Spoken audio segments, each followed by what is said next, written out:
پاکستانیوں، اب سے کچھ دیر پہلے chief justice Peshawar high court نے وزیر اعلیٰ کی جو حلف برداری ہے اس کے بارے میں کیس سنا۔ سلمان اکرم راجہ صاحب پیش ہوئے، لیکن انہوں نے حلف برداری کی تقریب کا انعقاد کرنے سے فی الحال کل تک کے لیے روک دیا ہے اور یہ کہہ دیا ہے کہ آپ اسپیکر کا انتظار کریں۔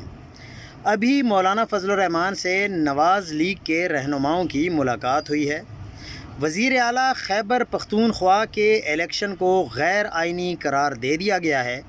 جے یو آئی کا عدالت میں درخواست دائر کرنے کا اعلان ہو چکا ہے۔ حالانکہ جے یو آئی یہ کہتی ہے کہ ہم کبھی بھی غیر آئینی اور غیر قانونی کام نہیں کریں گے، لیکن جو آئینی اور قانونی کام کر رہے ہیں اب ان کے خلاف انہوں نے اعلان کر دیا ہے کہ ہم عدالت میں جائیں گے۔ اب آپ کو اگلی کہانی بھی پتہ ہے کہ عدالت میں کون ہے اور عدالتیں آج کل کون چلا رہا ہے اور کس طرح چلا رہا ہے۔